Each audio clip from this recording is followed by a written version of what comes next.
La tradition à l'honneur. 3 localités du Togo célèbrent leur fête traditionnelle. À Dinokouzan dans le Vaud, à Vezan à Zaon et à Goudjezan dans l'Agou. Le Sénégal, 4e pays ouest-africain touché par Ebola. La personne atteinte est un jeune Guinéen. Il a été mis en quarantaine dans un hôpital de Dakar. Miss Togo 2014 livrera son verdict dans quelques heures. 21 candidates se lancent à la conquête de la couronne de la plus belle fille du Togo. Bonsoir, série de festivités culturelles ce samedi dans diverses localités au sud du Togo. D'abord dans le Vaud, à une cinquantaine de kilomètres de la capitale. Les populations célébraient à Dinokouzan la fête des moissons, l'occasion pour elles de valoriser leurs produits agricoles. Festivités rehaussées par la présence du ministre de l'Agriculture, Eden Susuko. À Dinokouzan, édition 2014, c'est 28 ans de célébration des moissons dans la préfecture de Vaud.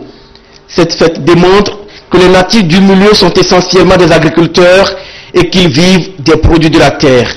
Cette année, la moisson, dit-on ici, est particulièrement bonne et à Dinokouzan offre l'occasion aux fils et filles de Vaud de remercier Dieu et de penser également aux moyens de modernisation de leur agriculture. Les initiateurs pensaient que non, au deuxième quinzaine du mois d'août, c'est le moment du récolte.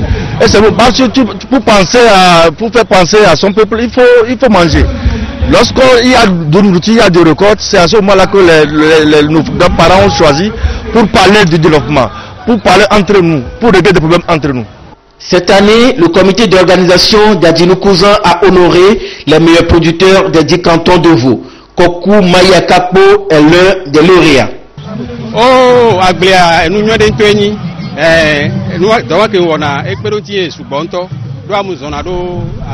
La terre ne trompe jamais. Je suis à la lettre les instructions des conseillers agricoles. J'ai 8 hectares de maïs, 1 hectare de riz et 1 hectare de piment. Je produis également les semences et je suis éleveur. Ce prix m'honore beaucoup. Le ministre en charge de l'agriculture, le colonel Urokura Gadazi, représentant le chef de l'État à la cérémonie, a exprimé ses félicitations aux natifs de Vaud pour leur dévouement à la terre et à leurs valeurs ancestrales. Célébrer à Dinokouzan, c'est célébrer les moissons. C'est tout simplement célébrer le travail qui a été accompli par les braves populations de Vaud pour assurer l'autosuffisance alimentaire des populations du milieu et partant contribuer à renforcer la sécurité alimentaire qui est aujourd'hui une réalité vivante au Togo. Je voudrais préciser que dans le discours programme du chef de l'État à la veille de la fête nationale, les orientations ont été données à notre département qui doit désormais travailler pour faire en sorte à maîtriser les maillons faibles de notre secteur agricole. Je voudrais citer la mécanisation, la maîtrise de l'eau, la transformation. Donc je voudrais par la même occasion rassurer le chef canton de Vaughan et toutes les populations de Vaughan que tout sera mis en œuvre par notre département pour relever ces défis. Dans une communion d'esprit, tous se sont partagés les prémices des récoltes de cette année, signe d'une nouvelle alliance scellée pour avancer ensemble vers l'avenir en toute solidarité.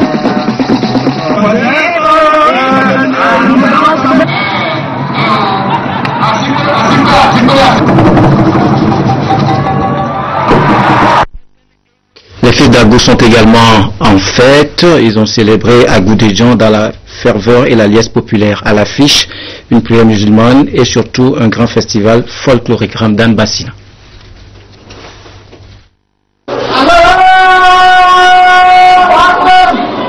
C'est par une prière musulmane dite à la grande mosquée Yahya Ben Ali Al-Jabar d'Agou que les festivités marquant la fête à Goudjezan première édition ont débuté.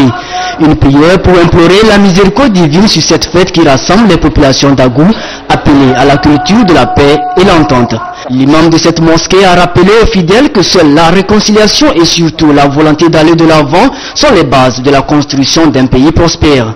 À Goudjezan, première édition, c'est aussi la grande finale du premier festival de danse folklorique organisé dans la préfecture d'Agou. La finale a opposé 5 groupes folkloriques venus de Tavier, Gadjagan, Kebo, Avetonu. Rivalisant de talent et de créativité, c'est le groupe de danse Séraphine d'Aploro qui remporte cette première édition et repart avec une enveloppe. Le choix était très difficile. Il avait eu 5 critères sur lesquels on est basé pour faire le choix. Les groupes ne se sont pas sérieusement préparés. Et il y a confusion entre Bobo et APC. Pour les organisateurs, cette édition du festival de danse folklorique a tenu toutes ses promesses. Je pense que chacun a fait sa prestation comme il faut, parce que les 5 groupes qui sont retenus ont fait de bonnes prestations lors des éliminations. Je crois que c'est un moment de joie pour toutes les équipes, tous les groupes qui ont fait les prestations ce soir. Et toute la population est dans l'allégresse. Grande est notre joie parce que nous voyons que nous avons vu juste. Parce que nous sommes dit qu'il faut agrémenter le programme avant le jour J de certaines cérémonies et de certaines organisations. Nous sommes comblés puisque ça a mobilisé les gens et à travers ces manifestations, tout Agou sait qu'il y a une grande fête qui l'attend. En attendant l'apothéose de la fête à Goudjezan prévue pour demain dimanche, une opération Agou Pop s'est déroulée ce matin. L'apothéose de cette fête, c'est donc demain. Même ferveur à Azaon, sur la route de Palimé. Le folklore local était à son compte pour marquer la 9e édition d'Avezan, la grande fête de la préfecture de l'Avé, placée cette année sous le signe de la solidarité et du développement. La ministre des Sports, Angela Moujou-Diaké, a transmis aux populations les mots d'encouragement du chef de l'État. Christine Petit-Kalouté.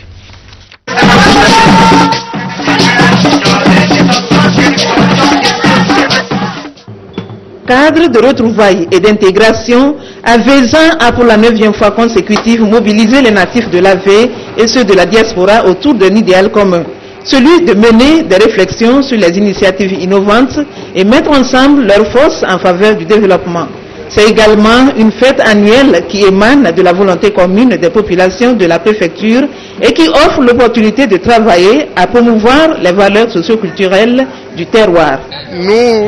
Nous disons que nous devons continuer à travailler, nous devons continuer à faire confiance à notre pays, à nos dirigeants, parce que nous croyons que le Togo avance et l'Avé aussi avance. Et il est de notre devoir de revenir dans l'Avé, d'inciter nos frères et sœurs qui sont là pour qu'ils puissent travailler aussi et pour que nous puissions avancer. L'édition 2014 a connu la participation de plusieurs autorités traditionnelles, politiques et administratives. La ministre des Sports et des Loisirs, qui a représenté le chef de l'État, a félicité les membres du comité d'organisation pour le thème retenu, thème qui, selon elle, est la preuve de leur adhésion à la politique de développement prônée par le gouvernement. Depuis quelques années, le développement local a été choisi comme option stratégique de l'État togolais. Cette option met l'accent sur le développement à la base. C'est ce qui permettra d'accroître localement la croissance économique, la productivité, la création d'emplois et partant de réduire la pauvreté. Depuis la première édition en 2006, les initiateurs veulent, à travers ce cadre d'échange, susciter l'engagement à plus d'actions pour le développement même au-delà de la préfecture. Le prix d'excellence est allé cette année à l'opérateur économique Asiabou Kodjo Alexandre qui emploie plus de 545 personnes dont 150 de l'Avé. Les meilleurs élèves aux différents examens ont été aussi encouragés. Le président des chefs traditionnels du Togo et celui de l'Avé ont convié les populations à plus de compréhension mutuelle pour la consolidation de la paix. Le dénominateur commun pour ces fêtes désormais, c'est qu'elles sont axées sur les questions de développement, infrastructure, eau potable, débouchés économiques, autonomisation des femmes, emploi des jeunes. C'est pratiquement le même esprit qui anime les promoteurs de la foire Adiafi, qui offre ainsi une plateforme aux jeunes entrepreneurs pour nouer des partenariats et se donner une meilleure visibilité. La foire s'est ouverte hier, voici l'ambiance au second jour. La foire Adjafi, foire des jeunes entrepreneurs pour le compte de l'année 2014, est placée sous le thème entrepreneuriat, une approche citoyenne pour l'épanouissement humain. Une initiative qui s'inscrit dans la dynamique des mesures mises en place par l'État pour accompagner les jeunes Togolais dans la création de leur propre emploi. C'est également un rendez-vous qui permet de développer et diffuser des technologies pour améliorer la productivité et la croissance agricole. Pour cette édition, les jeunes entrepreneurs ont mis au point des égreneuses de maïs, vanneuses de céréales, pulpeuses de noix de palme. Avec la machine, nous décortiquons un sac de 60 kg en 18 minutes. Et nous avons trouvé que c'est un avantage énorme. Ça va encourager les producteurs dans ce secteur à agrandir leur production parce que désormais, il n'y aura plus de soucis à décortiquer le sésame. Pour la pulpeuse de noix de palme, c'est d'aider les gens à pouvoir produire en quantité les huiles rouges et pouvoir aider la savonnerie au Togo. Cette grand-messe des jeunes entrepreneurs togolais est soutenue par le ministère de l'Agriculture, de l'Élevage et de la Pêche qui a en projet la promotion des jeunes dont les inventions permettront de renforcer le secteur agricole. Le PPAO visant à promouvoir les technologies, c'est-à-dire que les innovations, naturellement, nous avons trouvé que les objectifs de la foire rencontrent les objectifs du PPAO. C'est dans ce sens que nous avions donné un appui à l'organisation de la foire pour permettre d'identifier les innovateurs ou les inventeurs qui ont des technologies que le projet pourrait promouvoir auprès des utilisateurs de technologies. D'autres types de technologies sont à retrouver sur le site de la foire Adjafi, offrant ainsi l'opportunité aux jeunes entrepreneurs togolais de faire la promotion de leurs inventions. La foire Adjafi prendra fin le 9 septembre prochain. www.arce.tg, c'est la nouvelle adresse électronique de l'autorité de réglementation du secteur de l'électricité. Ce site web est une plateforme par laquelle les acteurs et usagers des sous-secteurs de l'énergie électrique, de l'eau et de l'assainissement pourront s'informer sur les activités de l'ARCE et éventuellement formuler des requêtes. En lançant officiellement ce site internet, la Direction générale de l'autorité de réglementation du secteur de l'électricité, ARCE, entend mettre à la disposition de ses partenaires, consommateurs et opérateurs économiques un outil moderne de communication interactive. Cet instrument devra permettre de mieux faire la promotion du sous-secteur de l'électricité et de l'eau. L'ARCE a une mission principale de réguler les deux secteurs, le secteur de l'eau et le secteur de l'électricité. Et il y a un certain nombre de missions qui lui sont confiées à travers les lois qui sont créées dans ces deux secteurs. La mission principale, c'est de veiller à ce que la cohabitation entre l'ensemble des partenaires du secteur de l'électricité d'une part et l'ensemble des partenaires des acteurs du secteur de l'eau d'autre part puisse cohabiter en toute symbiose. À l'instar des autres instruments, le site www.arce.tg offre un espace d'information, de sensibilisation et de contrôle de la consommation personnelle. Dans cet espace-là, vous avez somme d'informations sur le secteur de l'électricité.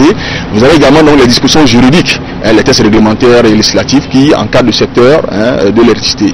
Bien entendu, il en est également prévu pour le secteur de l'eau. Vous avez des modules, notamment donc, le module plainte, où le visiteur consommateur donc, de l'énergie électrique pourra par exemple aller et déposer donc, sa plainte s'il a une plainte. Et cette plainte-là, nous allons donc la recevoir et pouvoir donc la travailler. L'autorité de réglementation du secteur de l'électricité est un établissement public doté d'une autonomie de gestion. Elle a entre autres missions de veiller au respect des droits des populations quant à l'accès à l'eau et à l'assainissement, de suivre et d'exercer les contrôles d'exploitation. Pas un seul jour où l'on ne parle du virus Ebola. La maladie a déjà endeuillé plusieurs familles en Afrique de l'Ouest. Presque 1500 morts en quelques mois. Le Togo en est pour le moment épargné. L'église de Pentecôte du Togo a sollicité et obtenu une visite de l'équipe nationale de gestion pour une sensibilisation à l'endroit des fidèles. Notre Notre Dieu peut nous protéger et nous délivrer de la peste, de la contagion et de leurs ravages, et nous lui faisons entièrement confiance. C'est par ce psaume que l'apôtre a dédié Antoine, président de l'église de Pentecôte du Togo, a ouvert la séance de sensibilisation des pasteurs et presbytres de Lomé commune et de la région maritime sur le virus Ebola avec le comité national de lutte contre ce virus. Les messagers de Dieu ont un rôle déterminant à jouer devant cette menace, a-t-il souligné.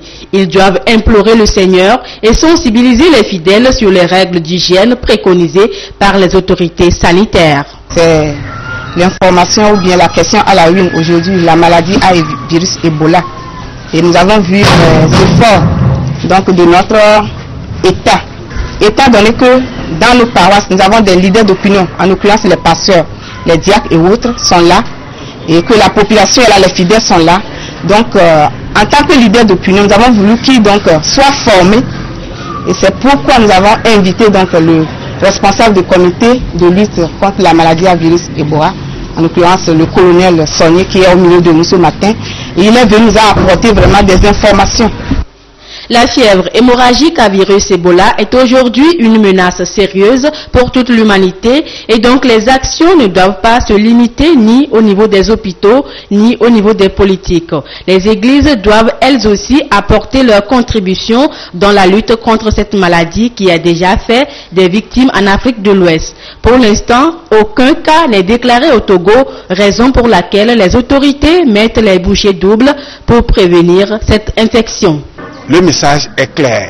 Il faut qu'ils soient en mesure de reconnaître la maladie par ses signes. La fièvre qui est survenue brutale, qui s'accompagne de malaise généralisé, des troubles digestifs à type de vomissement, de diarrhée, pour pouvoir contenir ou non de sang, une hémorragie qui peut être interne ou externe. Au moins ces 4 signes réunis de cette maladie, ça doit faire évoquer cette maladie et faire appel à une structure de santé ou bien appeler la cellule de veille qui répond au numéro 111. Les 346 pasteurs et presbytres de l'église de Pentecôte qui ont répondu à l'appel seront formés pour servir de relais auprès de leurs assemblées et communautés paroissiales respectives afin de barrer la voie à ce virus mortel.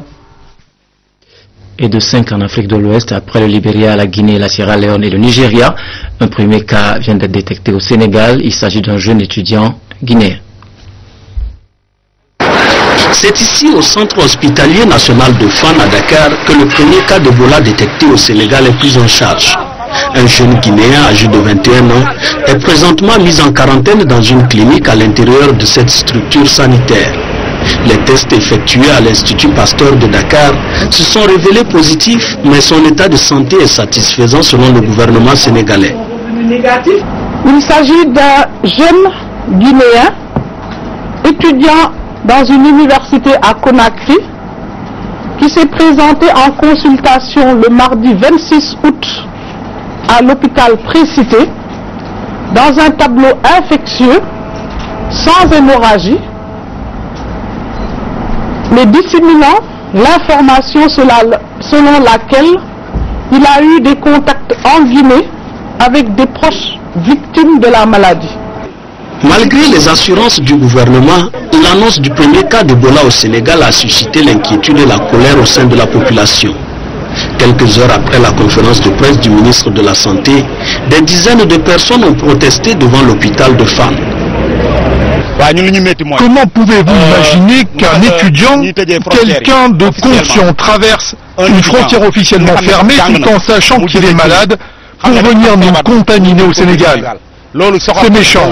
Et puisqu'il a agi ainsi, nous demandons à nos autorités de le remettre dans l'avion pour le ramener chez lui en Guinée. C'est ce que nous demandons.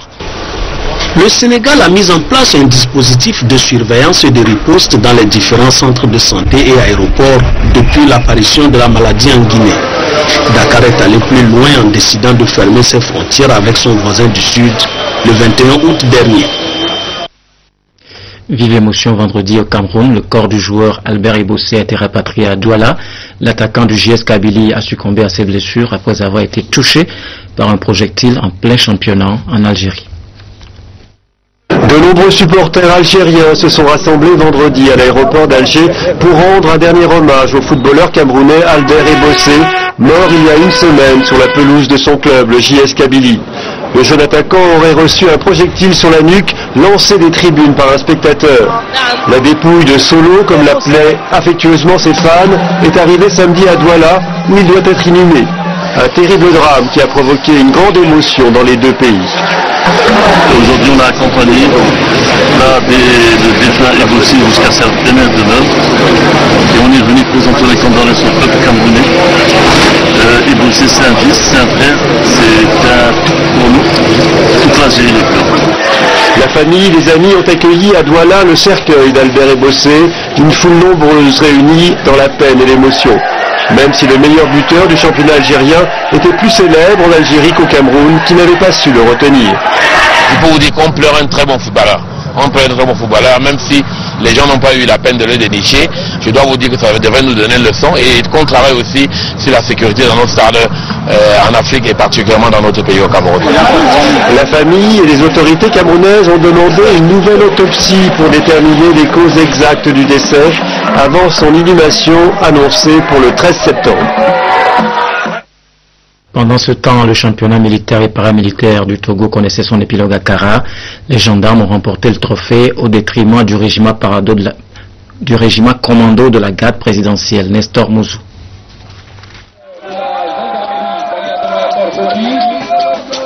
Le régiment commando de la garde présidentielle, RCGP, contre la gendarmerie nationale. C'est l'affiche de la finale de la 15e édition du championnat militaire et paramilitaire de handball. Une édition organisée par le RPC, Régiment Parachutiste Commando.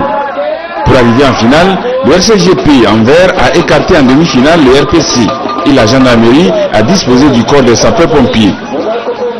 Les deux équipes ont entamé cette finale avec beaucoup d'engagement, chacune répliquant immédiatement aux assauts de l'autre. Et c'est logiquement que les deux équipes sont allées à la mi-temps avec un score de parité 11-11. Les Verts reprennent la deuxième partie avec une baisse de régime. Ils sont moins concentrés dans leurs actions, ce qui profite aux gendarmes. Après 20 minutes de jeu dans la deuxième mi-temps, les Bleus sont en avance de 6 buts. Malgré le réveil du RCGP, la gendarmerie ne sera pas rattrapée. Elle gagne la rencontre sur la marque de 30-25, s'adjugeant ainsi 2 fois consécutivement le titre. La finale a été suivie du défilé de toutes les 15 équipes participantes à ce 15e championnat militaire et paramilitaire de handball. Du 18 au 29 août, ces équipes ont fait preuve d'ardeur et de combativité. L'intérêt de ce championnat est de favoriser le développement de l'esprit de cohésion entre les différentes unités des forces de défense et de sécurité. Tout comme à l'ouverture, c'est le chef d'état-major de l'armée de terre qui a présidé la cérémonie de clôture. Qu'il me soit permis de réitérer toute ma gratitude au chef des armées pour son engagement et son attachement au sport dans les forces armées togolaises au sein des corps paramilitaires. 2 semaines durant, nous avons assisté à un championnat au cours duquel les équipes ont donné le meilleur d'elles-mêmes. Les équipes ont fait preuve de détermination et de motivation. Mais la règle du jeu impose qu'il n'y ait qu'un seul vainqueur. Aussi, j'adresse à tous mes chaleureuses félicitations. Si le handball est un sport pratiqué par beaucoup, il n'en reste pas moins qu'il a caractérisé ici, pendant 16 semaines, le degré de combativité, de cohésion et de fair play des différentes équipes. Plusieurs prix ont été décernés. Le régiment de soutien et d'appui RSA a eu le fair play. Le prix de la meilleure paire d'arbitres est allé à Akwacha et Essemblé.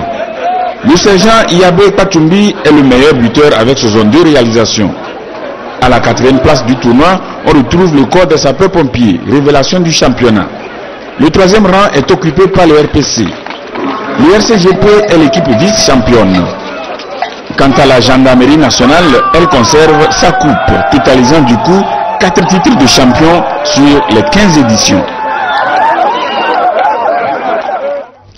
Jubilé de perles de Sancom International, la société de négoce et de commerce spécialisée dans la confection des tenues professionnelles célèbre ses 30 ans, un bilan satisfaisant, fondamentalement dû à la modernisation de l'entreprise il y a quelques années. Madjé Akapo.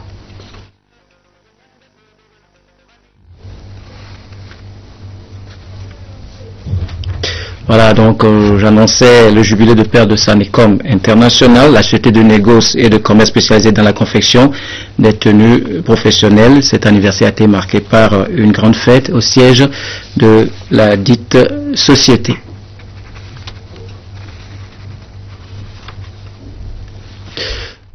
Sanecom International célèbre son jubilé de perles. 30 ans de vie dans la confection des uniformes des armées, du corps médical, de la lingerie des hôtels et restaurants, entre autres. Une occasion pour les responsables de rendre grâce à Dieu pour ses bienfaits et de se souvenir des employés disparus. Tout remonte à un mois de juin 1984 où, après 21 ans passés en Europe, le premier responsable, Auguste Sagbo, est rentré au Togo avec l'ambition de participer au développement du pays. Il prit alors la direction de la société togolaise de confection Sotocon, privatisée, donnant ainsi naissance plus tard à Sanecom International, qui aujourd'hui confectionne des uniformes pour presque tous les pays de la sous-région. Nous avions connu des années de gloire. De la même façon, nous avions connu des moments difficiles. La conjoncture financière dans laquelle nous nous trouvons aujourd'hui, et néanmoins, nous nous battons pour donner à Sanecom sa part. La grande innovation actuellement à Sanecom International, c'est la mise en place de la nouvelle buanderie qui peut laver jusqu'à 10 tonnes de linge. De grands projets sont en cours pour porter haut les couleurs du Togo d'ici à 2018.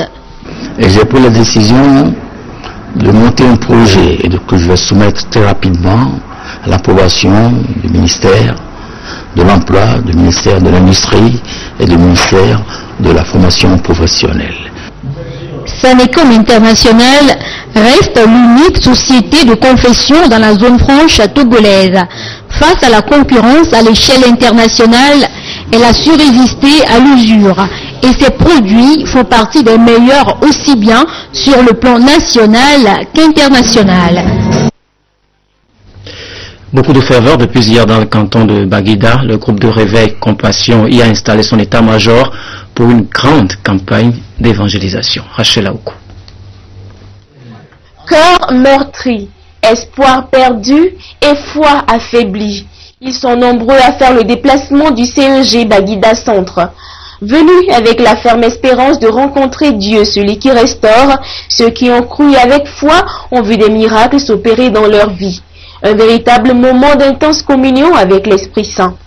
Les sons entendus, les aveugles ont vu, beaucoup de miracles se sont produits. Je remercie le Seigneur parce qu'il a tant opéré des miracles ce soir. Donc nous aimerons à ce que toute la population de Baguida sache que vraiment Jésus est maintenant à Baguida. Donc, je suis très contente d'avoir participé à cette croisade. Je serai là jusqu'à la fin. J'ai vu des miracles. Moi-même j'étais malade, mais Jésus m'a guéri.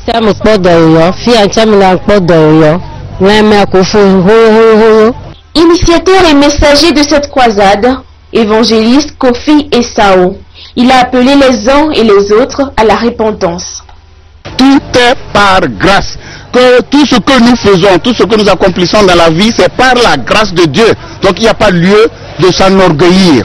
Et tout ce que nous avons reçu comme mission, comme travail, que ce soit au niveau du gouvernement, que ce soit au niveau de nos églises, nous avons besoin de compter sur la grâce de Dieu. Cette croisade se poursuit jusqu'à dimanche. Une prière spéciale sera dite en l'honneur du Togo. Des bus gratuits sont mis à la disposition de tous pour ensemble élever la voix vers le Seigneur pour implorer sa grâce et sa miséricorde.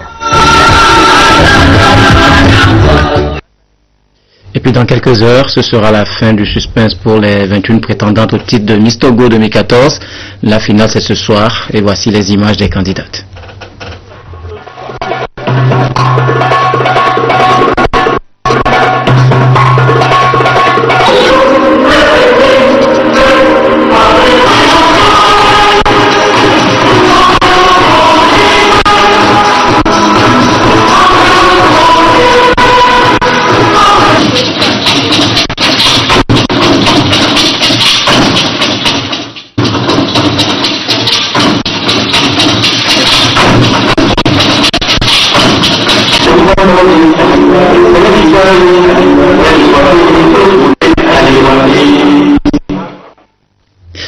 L'événement sera retransmis en direct à partir de 21h15 sur la télévision togolaise. Nous vous ferons découvrir également demain le grand musée de Dapan.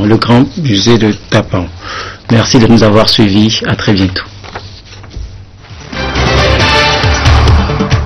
La tradition à l'honneur. 3 localités du Togo célèbrent leur fête traditionnelle. À Dinoukouzan dans le Vaud, à Vezan à Zaon et à Goudjezan dans la Goût. Le Sénégal, 4e pays ouest-africain touché par Ebola. La personne atteinte est un jeune Guinéen. Il a été mis en quarantaine dans un hôpital de Dakar. Miss Togo 2014 livrera son verdict dans quelques heures. 21 candidates se lancent à la conquête de la couronne de la plus belle fille du Togo.